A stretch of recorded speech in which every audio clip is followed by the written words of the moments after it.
Hello and happy Friday. You may already know me as a lady who teaches some classes about gardening or we do crafts together that are plant related.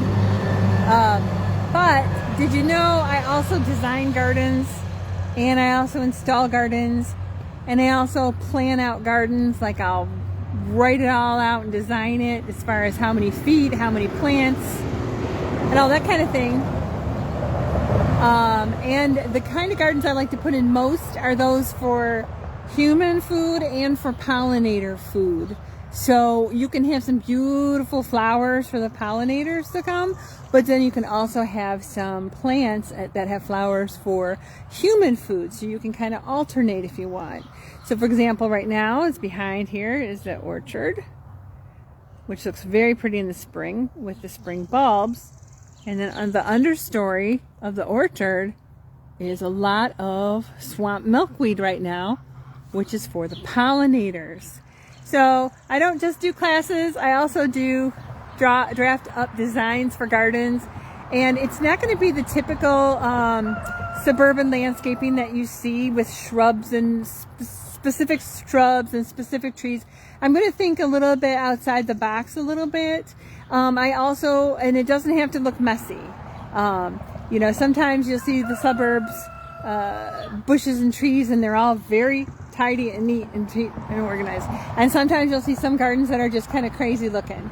Well, I can do, I can do business in the front and crazy in the back. Or you can alternate some plants to make it look a little bit more tidy.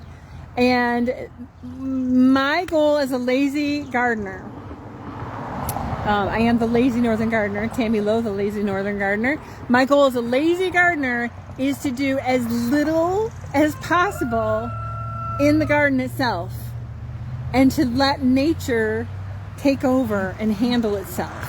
And that includes insect management, disease management, that types of things. Big things I will do are pruning, like pruning the fruit trees, or pruning tomatoes or cucumbers, things like that. And trellising and training. I will trellis and train vines.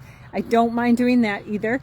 But otherwise, there's a lot of things that I just let take over. So let me show you an example of something I designed on paper first, kind of tweaked a little bit along the way, and is a self-care garden. So let me show you. Spin it around here. See, here's the examples of the swamp milkweed next to some comfrey. The comfrey goes down and pulls up the minerals that are down deep in the soil that all the other plants can't use. I can cut these leaves, drop them into the orchard, and then the trees get the nutrients that they need as well. The swamp milkweed is for the monarchs, and I have seen some monarchs here already. See how pretty that is? And if I wanted to look underneath the leaves for eggs, I probably could find some. Now, I didn't look ahead of time, so I don't know if they've laid anything on these in particular. But let me show you that garden I was telling you about. This is the garden I'm talking about. It's a large space. It's far away from the house. I don't go by here every day, and I don't want to have to maintain it. Everything here, currently, nearly everything here, is a perennial, except for the volunteer sunflowers. Like I said, nearly everything. Nearly everything in here is a perennial, so it will die back above the ground in the winter time, and in the spring I cut it back, and that's it. So I have large leaves of cup plants, large green leaves of cup plants against a little bit smaller leaves of hibiscus. But you see how they actually mound like a shrub. Here's another one back here, another hibiscus here. Here's a cup plant. Now this one's starting to take a vase shape because it's a little bit larger. There's a cup or a mound of hibiscus there, and a mound of hibiscus over here in the back here. there was, yeah, there it is. It is getting taken over by the cup plant, which can be maintained. But this is the kind of thing I like to do. This is a large stand of comfrey and borage. Both of those plants take on those minerals, take up the minerals from the soil and the nutrients and things that, you know, that trees and plants can't naturally get. And they're really floofy, right? It's crazy, it's busy, but there's some color. There are pollinators all over this. It's not just bees, it's like sweat bees, the flies, butterflies, birds, and then volunteer sunflowers. I did nothing to do, I had nothing to do with these. The seeds just fell from last year and they came up. Here's a volunteer sunflower here. I don't mind it. Right now, this looks like a pretty bouquet. I've got color and I didn't try anything really. Barely did anything here. This was very bare for a while and now it's filling in very nicely. Very nicely. So your perennials are going to sleep the first year. They're going to creep the second year and then they're going to leap the third year. So this is the at least the third year for these perennials. They are very, very happy. Very happy. Okay, so big leaves. Here's my major design thing is the big leaves against the smaller leaves. Big leaves against smaller leaves. Contrast. If I had all plants that had small leaves, it would be really hard to differentiate the different plants. Unless I used barrier plants or plants that had like a sword shape, leaf. This would be good, right here would be good for German bearded irises, Siberian irises, anything that's got like an up leaf like that. Because those against the floofy leaves looks very nice visually. I could put all sword leaves in front of the crazy leaves. Like I could just, if someone said, oh, this is too much, Tam, I just want it to look a little bit more clean. Okay, that's fine. So we would take out some of these in the front and we would replace them with these. Or we take out maybe every other section and put a sword leaf plant or maybe a yucca kind of plant that's sword leaf. Something that's very solid. Solid and upright. See, like these are different. They're solid, they're upright. They're also providing pollinator food.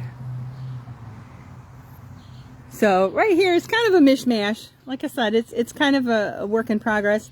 These blackberry lilies started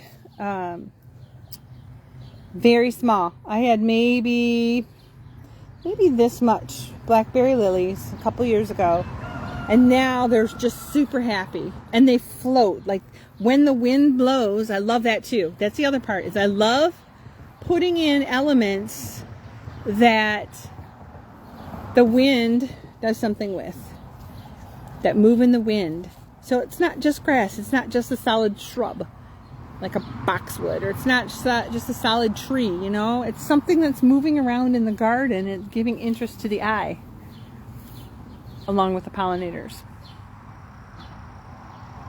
I do have some random cosmos that's self-seeded. That's what this frilly thing is here. And here's the cosmo here, self-seeded. This was my cut flower garden before all the perennials took over, which I wanted it to happen anyway. So when you plant your perennials, you're going to give them a lot of space. There's going to be lots and lots of space between perennials. So between the perennials, plant your annuals until the perennials take over, and they will. But like I said, it's going to take at least 3 years before the perennials are taken over. They're going to sleep, then they're going to creep, and they're going to leap. So these are examples of the designs that I like to do. I also like to design for color for at least 3 seasons of the year. So typically in the spring, the borage and the comfrey start blooming in the spring. In the summer, the swamp milkweed is blooming, and like you see, the blackberry lily is blooming. The cup plants are getting ready to bloom. They'll be blooming in late summer and all through the fall. They're gonna have heads that are like small sunflowers, and the pollinators love them. And pretty soon, the hibiscus are gonna bloom as well. So I do try to plan for, oh, there's a dumb Japanese beetle. Get off of there, you dummy. I do try to plan for color throughout the year. And in seasons where we typically actually have a spring that's long and a summer that's long and then a fall that's long, the color can stagger out. Sometimes, like this year, we had summer early in, what is it, in April? Or in early May. It was very, very, very, very, very warm. So sometimes the colors may end up clashing. Or if you plant where all colors can complement each other, you wouldn't have those clashes. So right now, I mean, I do have yellow, I have pink, I have blue and purples. The hibiscus, I've got pink and magenta, like a light pink and a dark pink. And I also have a white hibiscus. I think this is the white hibiscus. And they come in all different colors. And those are more blackberry lilies. Right here, sword leaves. And next year I will take, actually in the fall I'll probably take these and move those over here. Because then I'll have that sword effect, that solid effect to go along with the craziness. So this is just one example of something that I put together that you may find interesting. You might want to change, or you might want to reconsider when you're, when you're buying a house and you get to design the landscape for it. You might think about the pollinators. You might think about human food as well. I also have some peach trees that are starting to grow, and because they take a little while, they have room to grow. Yes, there's weeds. Ignore the weeds. They have some room to grow. I've got one there. I've got one over there. And as they grow up, this understory may change a little bit too. But they're still going to have enough sun. They're going to draw the pollinators in the spring. And so I planted this one here. It's not going to affect anyone else when it grows up to be a peach tree. This one over here won't affect anyone either. There's a couple cup plant volunteers back here that I can pull those out. Everything else in there are weeds in the back. I just haven't gotten to, and I haven't needed to get to because it just kind of blends into the background, and I'm not that concerned about it. But the peach tree will be here. I don't have a hibiscus on this side. I do have one over here, but the sun is coming from here. So the sun is shining this way down. Hibiscus will get plenty of sun. Cup plant, all of these will get plenty of sun. And I'll be adding to the orchard as I go along. So that's the east side. So in the morning, this is all shaded.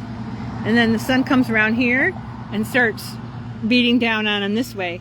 So all of these are going to have plenty of sun too. The other part, when you have dense plantings versus having a shrub in a space and a shrub in a space and a shrub in a space, is that the water collects together. And the plant's leaves shade the roots of all the other plants around it. So having a dense planting, a very dense planting, is good for them as far as keeping the roots cool, capturing the water, protecting them from wind damage, and things like that. Okay, so here's an example of what one of my designs might look like. I have more tidy designs as well, and I have designs for deer-proof gardens, if that's something that you'd be interested in. But yeah, let me know. Yeah. So Tammy Lowe, the Lazy Northern Gardener. I am very busy. I'm sure you are too. And I can help you have a gorgeous yard without a lot of trouble and without a lot of effort. So call me, text me, give me a shout out. Hey, Hey Tam, I could use a design, especially if you want to do it yourself. I'd be more than happy to give you a design. So, talk to you later.